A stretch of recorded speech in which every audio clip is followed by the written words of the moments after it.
Jadi saya juga pernah sampai ke Australia untuk menjajakan produk-produk lokal kita ya. Apa jawabannya coba oleh eksportir di sana? Coba yuk belajar dulu ke Malaysia, dia bilang. Aduh, ya, saya sedih. Ya. Malaysia itu kan sudah punya trademark ya. Musangking punya siapa? Malaysia. Duri hitam punya siapa? Malaysia. Montong punya Thailand. Nah, Indonesia belum Belum. ada. Mereka menganggap bahwa Malaysia itu lebih jago lah dalam hal jualan secara internasional. Padahal produknya kan banyak dari Indonesia, saya bilang gitu. Produk pertanian Malaysia terutama buah-buahan berpotensi besar untuk diekspor ke Namibia. Ini kerana negara di benua Afrika itu melihat produk pertanian Malaysia adalah istimewa dan hanya terdapat di negara tropika. Perubahan dan kemajuan yang berlaku di Kementerian Pertanian dan Keterjaminan Makanan seperti yang ada sekarang dengan fokus termasuk durian dan pelbagai hal yang lain, saya yakin beri 1-2 tahun lagi kita lihat landscape pertanian negara kita akan berubah.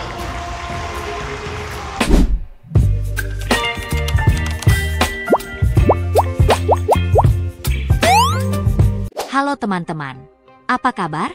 Selamat datang kembali di channel saya, Ria Oktorina. Pada kesempatan kali ini, saya ingin membahas satu topik yang cukup menarik dan tengah menjadi sorotan, yaitu tentang pentingnya Indonesia belajar dari kesuksesan Malaysia dalam hal ekspor buah-buahan ke pasar internasional. Di sini, kita akan mengupas secara detail, bukan untuk membandingkan mana yang lebih baik, melainkan untuk melihat hal-hal positif yang bisa kita ambil sebagai inspirasi dan pembelajaran demi kemajuan Indonesia. Potensi dari buah lokal ini juga bisa meningkatkan pendapatan begitu ya Pak.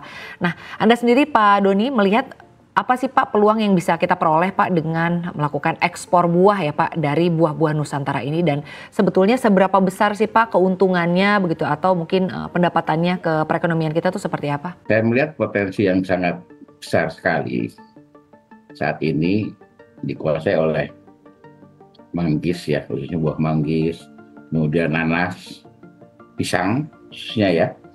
Sekarang yang problem utama itu untuk kita peluang ekspor itu umumnya di aturan main biasanya ya. Makanya banyak sekali contohnya ya, manggis itu dikuasai oleh Malaysia. Itu importirnya datang ke Tabanan. Ya, jadi mereka tinggal di sana, mereka membeli modal petaninya segala macam, sehingga saya pun yang mempunyai toko cukup banyak di Bali agak kerepotan nyari manggis itu sendiri gitu. Ya kan, padahal di tanah air sendiri masa kerepotan saya nyari ini ya. Nah, di sanalah mereka menguasai pasar ya, untuk dia sebarkan juga ke entah itu ke Eropa, Amerika ya, ataupun Arab ya. Jadi saya juga pernah sampai ke Australia untuk menjajakan produk-produk lokal kita ya. Sampai sana kami diterima oleh duta besar kita, dikumpulkan importir-importir di sana ya. Apa jawabannya coba oleh eksportir di sana? Coba yuk belajar dulu ke Malaysia, dia bilang. Aduh, ya, saya sedih ya. Saya sampai bengong di sana ya. Jadi mereka menganggap bahwa Malaysia itu lebih jago lah dalam hal jualan secara internasional. Padahal produknya kan banyak dari Indonesia, saya bilang gitu. Bahkan saya tahu persis bahwa para pemainnya itu ada di Bali semua gitu loh. Baik. Tinggal di Tabanan gitu.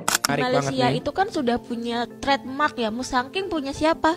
Malaysia. Duri hitam punya siapa? Malaysia. Montong punya Thailand. Nah, Indonesia belum ada yang belum ada satu durian atau varietas durian yang memang dikebunkan secara komersial, secara masif, kemudian jadi trademark kita gitu. Paling banter perdaerahan ya di per kita daerah ya, iya. Kalau kita per daerah, misal Mas Fajar dari mana? Dari katakanlah kemarin ada si Mimang dari Banjarnegara. Nah itu Mimang Banjarnegara. Nanti Jepara ada durian apa, terus nanti di Banten ada apa gitu kan. Nah kalau di Malaysia itu mereka ya? Iya, mereka sudah punya durian. Bertemu kembali. Produk pertanian Malaysia terutama buah-buahan berpotensi besar untuk diekspor ke Namibia. Ini kerana negara di benua Afrika itu melihat produk pertanian Malaysia adalah istimewa dan hanya terdapat di negara tropika seperti nangka, manggis dan durian. Pemangku Pesuruhjaya Tinggi Malaysia ke Namibia, Datuk Dr. Muhammad Ramis Yahaya berkata, ini sekaligus membuka ruang kepada usaha meningkatkan ekspor produk Malaysia ke pasaran yang lebih luas. The promotion is hope to bring more influx of trade into Namibia, especially in the export of Malaysian fruits to Namibia. Just now we had the so-called business segment. There are few retailers like Spa, Hartfield and Taiwan Food who are interested actually to bring some of the Malaysian fruits into the Namibian market. It is hoped with this kind of promotional activities, more Malaysian fruits and food can be imported into Namibia, and the Namibians can taste our products here. And this will further enhance our trade figure between Malaysia and Namibia. Beliau berkata demikian seiring program promosi buah-buahan dan makanan Malaysia yang diadakan di Suruhanjaya Tinggi Malaysia di Windhoek, Namibia pada Rabu, yang sekaligus menandakan penampilan pertama buah-buahan Malaysia di pasaran Namibia. Acara yang diadakan di kompleks diplomatik itu mempamerkan mangga harum manis, nangka, nenas MD2, jambu lohan dan limau Bali kepada lebih daripada 200 tetamu termasuk usahawan, peniaga runcit, diplomat dan penduduk tempatan untuk dinikmati. Muhammad Ramis menyatakan bahawa perbincangan sedang diadakan dengan pihak berkuasa pertanian negara ini dan pengedar yang berminat untuk membawa masuk buah-buahan lain dalam bentuk segar termasuk durian. Acara sepanjang hari itu dianjurkan dengan bantuan Lembaga Pemasaran Pertanian Persekutuan atau Fama Malaysia dan menarik pengedar-pengedar tempatan terkemuka seperti Spa Shoprite dan Pick n Pay Namibia. Mengikut rekod, nilai perdagangan Malaysia-Namibia untuk suku pertama tahun ini melonjak 197.4% dengan nilai perdagangan adalah $63.14 juta Amerika. Kementerian Pertanian ini kementerian besar. Kementerian yang punya tanggungjawab yang sangat penting dan strategik bagi negara kita. Jadi kalau kita bicara soal pengeluaran, tak fikir soal modal, tak ikut soal pembasaran, tak fikir soal productivity, dia tak lengkap. Dan ini teori-teori lama, bukan teori baru. Pakai ekonomi daripada dulu memang menekankan hal ini. Dan saya hafal kalau this is pandangan Profesor Diraja Engku Aziz bila bicara soal kemiskinan luar bandar, itu masyarakat Melayu daripada awal. Soal modal, soal productivity yang rendah, masalah pemasaran yang disebut irregularities in the marketing infrastructure. Kemudian itu menyebabkan kita harus teliti dalam semua aspek ini. Jadi subsidi yang diberikan itu mesti memberi pulangan yang baik. Dan ini sebenarnya tugas yang diamanahkan kepada kementerian. Dan saya lihat ya, walaupun kita agak bergerak agak bertahap tahun yang pertama, tetapi masuk ke tahun kedua di bawah kepimpinan Menteri Sri Mahathir Sabu, nampak saya tengok tahap kelajuan itu meyakinkan. Maknanya kalau saya lihat, kalau pace perubahan dan kemajuan yang berlaku di Kementerian Pertanian dan Keterjaminan Makanan seperti yang ada sekarang, dengan fokus termasuk durian dan pelbagai hal yang lain, saya yakin beri 1-2 tahun lagi kita lihat landscape pertanian negara kita akan berubah. Jadi saya harap semua agensi Mardi dan lain-lain, Jabatan Pertanian, Perikanan, semua itu ambil ini sebagai satu cabaran. Kita harus tanam di kalangan petani, nelayan, pekebun kita dan seluruh jentera pertanian, kementerian yang besar ini, di antara kementerian yang besar dalam negara kita. Saya mahu tertanam ini bahawa this is a major challenge. Tak ada sebab mengapa kita tidak boleh tingkatkan. Kalau ada kekurangannya, kita lihat pada kita, apa kekurangan kita, di mana salah kita, dasar kita. Kita tidak boleh harap hasil bertambah tanpa penggunaan dan perubahan teknologi termasuk AI, seperti mana yang saya saksikan di beberapa tempat, penggunaan AI dalam meningkatkan produktiviti. Australia baru-baru ini memberikan saran agar Indonesia bisa mencontoh beberapa strategi Malaysia dalam pemasaran dan ekspor buah. Tentu, ini bukan berarti buah-buahan kita tidak berkualitas. Tetapi Malaysia memiliki keunggulan dalam hal strategi ekspor dan branding internasional yang sudah diakui. Sebagai negara yang sama-sama kaya akan hasil pertanian tropis, mereka berhasil membawa produk seperti durian Musang King dan duri hitam hingga terkenal ke negara-negara besar. Bahkan sangat diminati di Tiongkok dan Eropa. Prestasi ini tentu menarik perhatian dan menjadi inspirasi bagi kita untuk mengembangkan potensi buah-buahan Nusantara agar bisa mendunia. Indonesia sendiri sebenarnya memiliki kekayaan alam yang luar biasa. Dengan lahan yang jauh lebih luas, kita memiliki beragam buah unggulan seperti mangga, durian, salak, rambutan, hingga nanas yang tumbuh subur di berbagai daerah. Namun, tantangan yang kita hadapi terletak pada konsistensi suplai dan kesiapan untuk memenuhi standar ekspor internasional. Banyak dari buah-buahan kita yang masih musiman, sehingga ketersediaannya tidak selalu stabil. Ini berbeda dengan beberapa negara yang berhasil mengoptimalkan pola tanam agar bisa menjaga pasokan buah-buahan tertentu sepanjang tahun. Salah satu hal yang dapat kita pelajari dari Malaysia adalah pengelolaan kualitas dari awal proses penanaman hingga pasca panen.